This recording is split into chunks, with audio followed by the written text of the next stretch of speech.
지난주에 이 베드로의 3번 부인하는 이 이야기를 우리가 시작하면서 사복음서에서 모두 이 사건을 싣고 있다라고 하는 말씀을 드렸고, 그런데 유독 우리 사복음서를 비교해서 보시면 아시겠지만 이 베드로가 자신의 그 부끄러웠던 이 3번을 부인하는 이 사건을 마가복음에서 유독 더 리얼하게 소개하고 있습니다.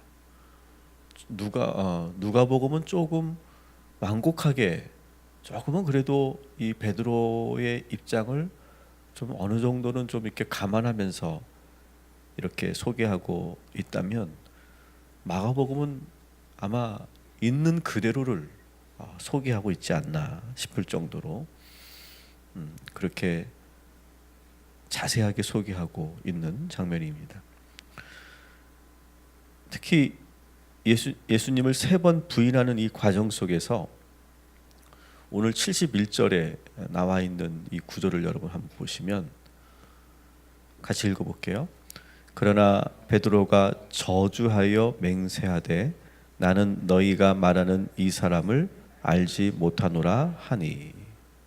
이 구절을 여러분 보시면 계속 너가 예수님의 제자지, 네가 예수의 도당이지, 막 그렇게 얘기할 때 뭐라고 합니까? 저주했다.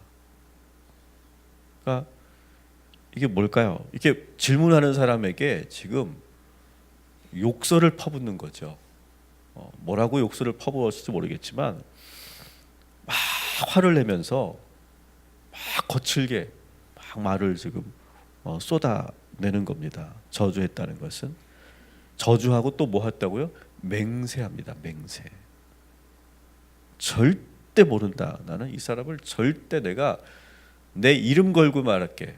난 정말 몰라. 그런 식으로 지금 맹세를 하는 거예요.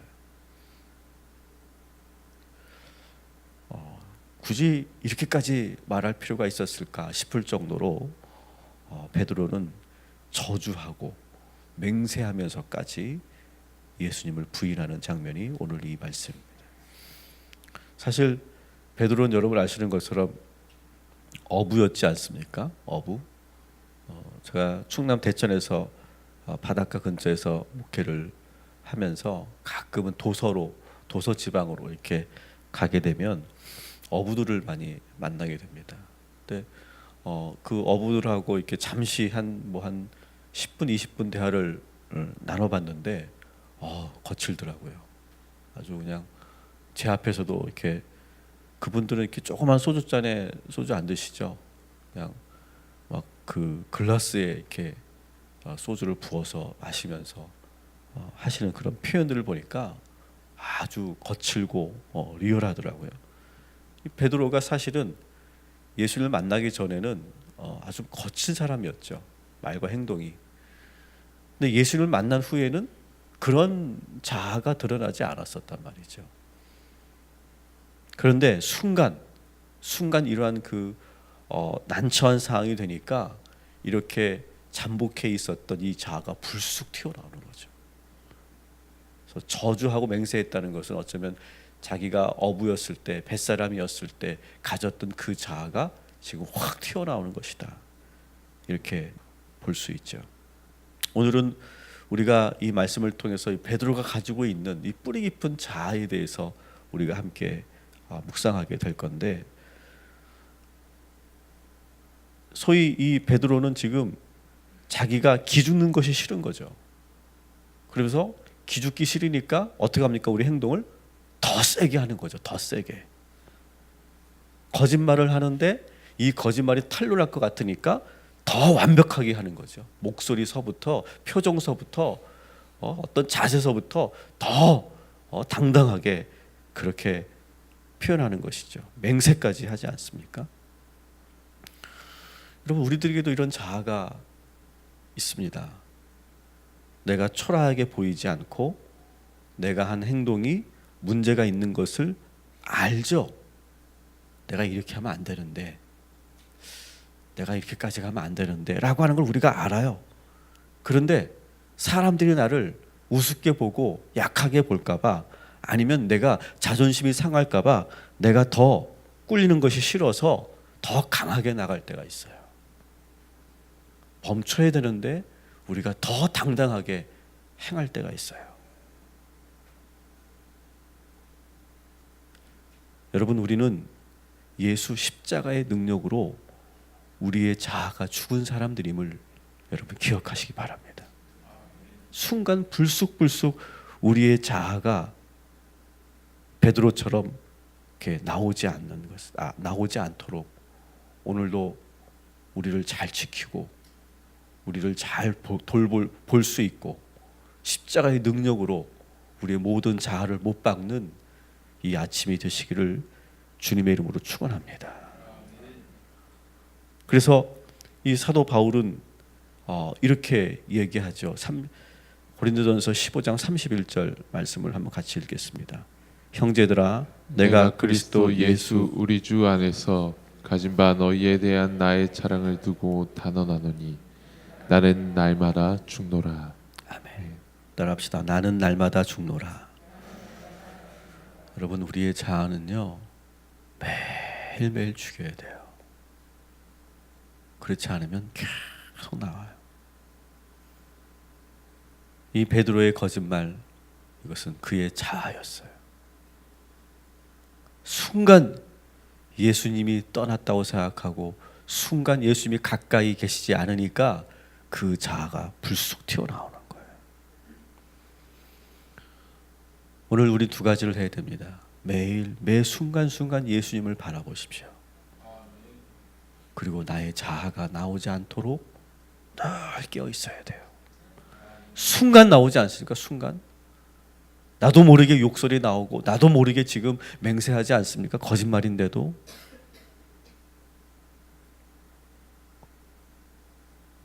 언제 나올지 모르는 이 나의 그 잘못된 나의 습관들과 나의 성격과 나의 이런 잘못된 표현들이 나오지 않도록 오늘도 깨어있는 복된 하루가 되시기를 주님의 이름으로 축원합니다.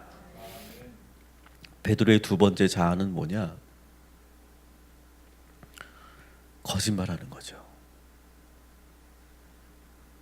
베드로는 갑작스럽게 사람들이 물으니까 거기서 난처한 일을 당할까 봐 순간 거짓말을 해요. 난 모른다. 나는 아니다. 우리도 이렇게 순간적으로 거짓말할 때가 있습니다. 근데 안타까운 것은 거짓말이라는 것이 탈로 날 걸 알면서도 거짓말을 해요. 제가 그 터키 성지 순례를 갔었을 때 가이드가 터키 사람들, 특히 이렇게 유목 생활을 하는 사람들의 그 습성을 이야기하더라고요. 그런데 이 목동들은 그런 습성이 있대요. 5분 후면 탈로 날 건데 거짓말을 한다는 거예요. 왜 우리 양치기 목동이 거짓말하는 거 있잖아요. 똑같다는 거죠. 금방 탈로 날 건데 거짓말을 한다는 거예요. 지금 베드로도 결국은 이것이 탈로 날 건데 지금 이 베드로도 지금 거짓말을 하고 있는 거예요. 여러분, 우리도 사실은 신앙생활을 한다고 하지만 밖에 나가서는 베드로와 같은 거짓말을 하지 않습니까? 내가 그리스도이라는 것을 밝히지 않는 그런 모습으로 살지 않습니까? 내가 식사를 할 때도 믿지 않는 사람들이 쫙 있으면 사람들을 의식해서 내가 기도 안 하고 그리고 내가 드러나지 않으려고 할 때가 있지 않습니까? 또 내가 그리스도라는 것을 알면 여러 가지로 불편해지기 때문에 자신을 드러내지 않을 때가 있지 않습니까? 여러분, 오늘 우리가 이 베드로의 이 거짓말을 보면서 불편하지만 내가 더 진실하게 말하려고 하는 습관, 이 영적인 습관을 우리가 갖게 되기를 주님의 이름으로 소망합니다. 이게 거짓말이라는 것이 여러분 한 번 하잖아요. 한 번 하면 또 해야 돼요. 이 사람에게 했잖아요. 그럼 이 사람에게도 해야 되고 이 사람에게도 해야 돼. 왜? 완벽해야 되니까. 그래서 한 번 거짓말을 하기 시작하면 계속 하게 되고, 이게 계속 하다 보면 어떻게 됩니까? 과장되고 증폭되는 그런 속성이 있어요. 처음에는 그냥 툭 던진 말인데 사람들이 거기에 반응하면 진짜야? 정말이야? 그러면 내가 더 완벽하게 거짓말을 하게 되는 거예요. 근데 결국 그것이 드러나게 돼 있죠. 사실이 아닌 것으로.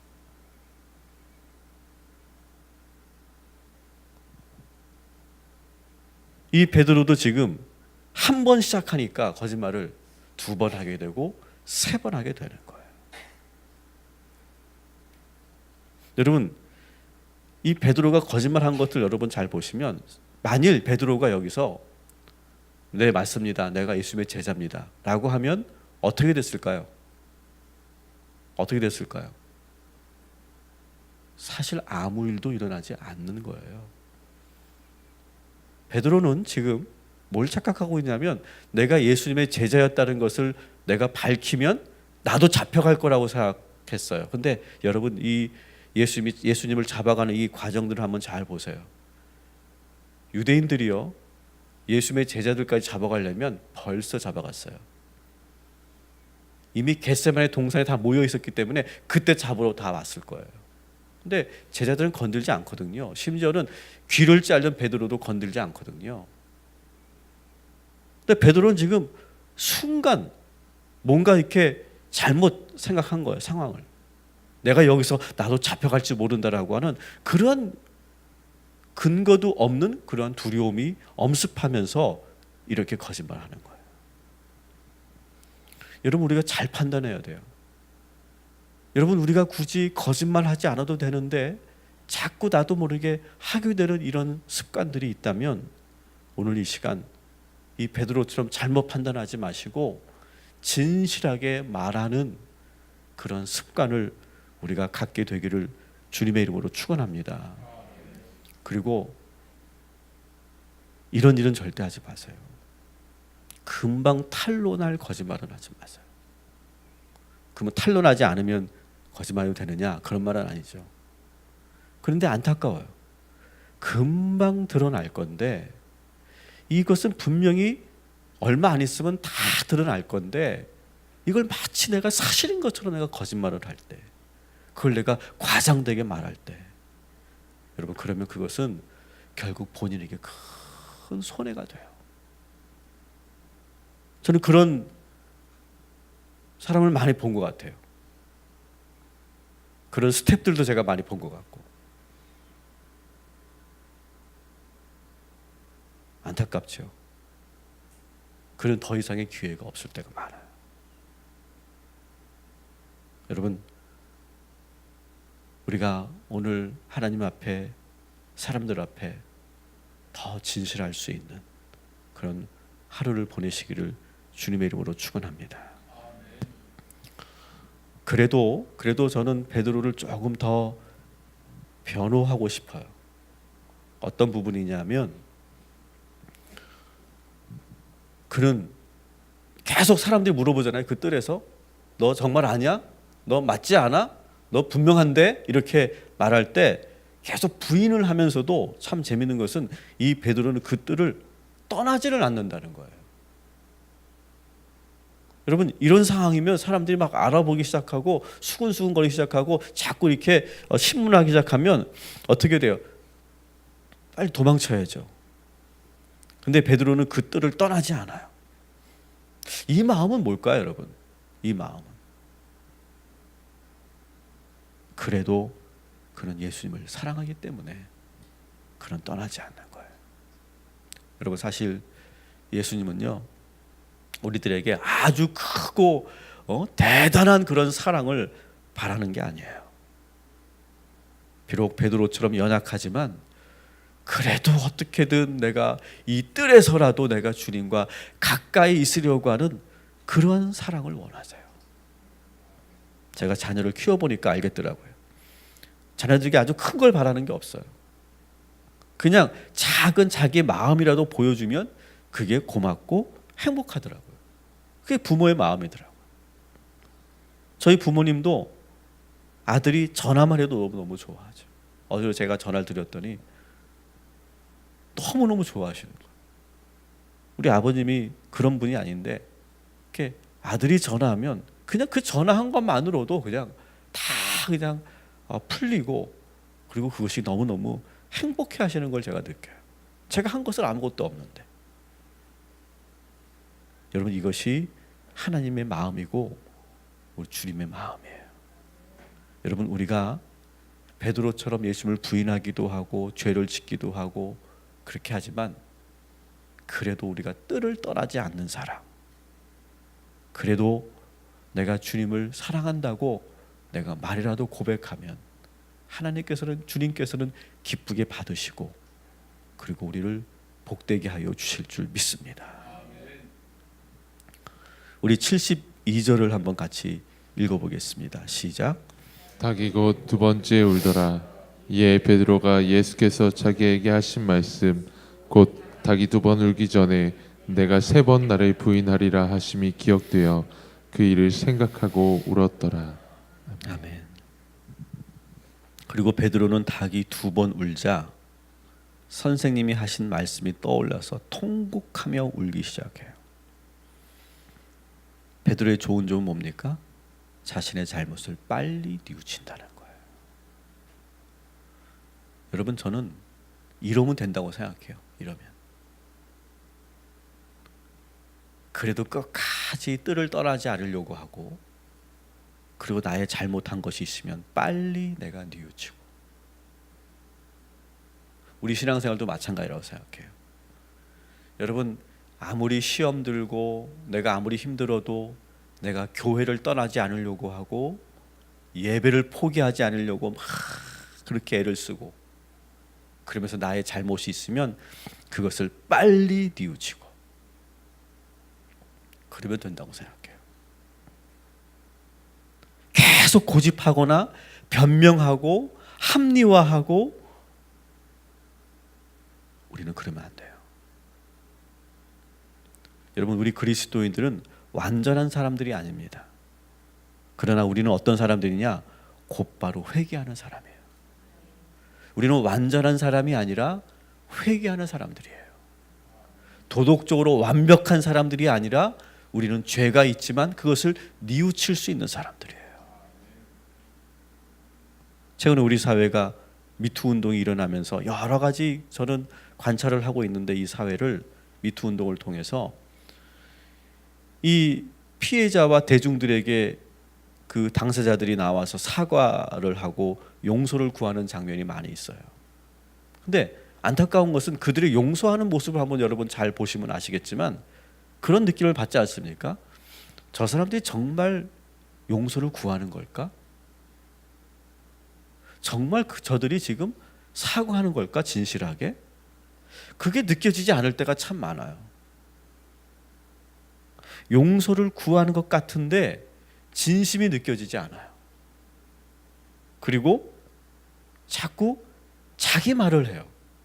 책임을 회피하거나 남에게 전가하고 변명하면서 말로는 죄송하다고 하는데 자기 할 말은 다 하는 그런 용서를 우리가 많이 듣지 않습니까? 저는 그것이 그 사람들의 문제가 아닌 것 같아요. 우리들이 다 그런 것 같아요. 우리들이. 사실 우리는요, 나의 잘못을 잘못했다라고 말하는 그런 훈련이 잘 안 돼 있어요. 그래서 잘못했다라고 말하면 큰일 나는 것처럼 느껴져요. 그러다 보니까 자기 잘못을 잘 인정하지 못해요. 근데 베드로는요, 오늘 말씀에 보니까 자기가 잘못한 것을 곧바로 깨달았고, 그리고 깊이 슬퍼하며 비통해하며 눈물 흘리며 회개하고 있어요. 여러분, 저는 이러면 된다고 생각해요. 오늘 주님 앞에, 우리가 주님 앞에 진실하게 우리의 죄를 회개하면 주님께서 우리를 용서하여 주실 줄 믿습니다. 그리고 사람과 사람과의 관계에서도 이게 참 어렵잖아요. 내가 잘못했어요. 이게 말하는 게 참 어려운 거예요. 그런데 그렇게 말할 수 있으면 우리의 관계들은 더 아름답고 유지될 수 있는 그런 관계가 될 거예요. 오늘도 여러분 하나님 앞에 진실하게 회개하시고 내가 누군가에게 잘못한 것이 있다면 내가 진정으로 내가 용서를 구할 수 있는 그런 용기 있는 사람들 되시기를 주님의 이름으로 축원합니다. 마지막으로 베드로는 모든 성도들이 자신의 부끄러운 과거를 다 알게 하는 거예요. 그래서 사복음서에 모두 이 베드로의 이 부끄러운 이 사건을 다 소개했다고 그랬죠. 이렇게 하면 어쩌면 베드로의 권위가 떨어질 수 있어요. 그런데 베드로는 그것을 은폐하려고 하지 않아요. 오히려 자신의 연약함을 모든 성도들이 알기를 원했어요. 그는 만나는 모든 사람에게 전도할 때마다 설교할 때마다 자신의 이 연약함을 자신의 이 부끄러운 역사를 다 드러내는 거예요. 여러분 정말로 건강한 리더는 어떤 사람들이냐? 완벽한 사람들이 아니라 자기의 연약함을 드러내면서 오히려 도움을 이끌어내는 사람이 건강한 리더예요. 아마 베드로는 자신의 부끄러운 과거를 이렇게 설교했을 거예요. 저는 예수님을 3번이나 부인한 죄인입니다. 그때 닭 2번이 울지 않았더라면 저는 지금 이렇게 여러분 앞에 서 있지 못했을 겁니다. 그런데 주님이 은혜를 주셔서 닭 울음소리에 회개의 영이 임하였고 저는 이렇게 주님 앞에 다시 설 수 있게 되었습니다. 여러분 저와 같은 사람 되지 마십시오. 나처럼 되지 마십시오. 그리고 저처럼 회개하셔서 주님을 다시 꽉 붙잡는 여러분이 되시기 바랍니다. 아마 베드로는 그렇게 자기의 연약함을 드러내면서 설교했을 거예요. 여러분 길선주 목사님이 자기의 그 지은 죄를 낱낱이 그 모든 성도들 앞에서 자복하고 회개할 때 대각성 운동이 일어났던 것처럼 여러분 자꾸 우리가 하나님 앞에서 또 사람들 앞에서 완벽한 모습 보이려고 하지 말고 사람들에게 틈도 좀 보여주고 나의 연약함도 드러내고 그러면서 사람들에게 편안하게 우리가 함께 할 수 있는 그런 복된 하루가 되시기를 주님의 이름으로 축원합니다.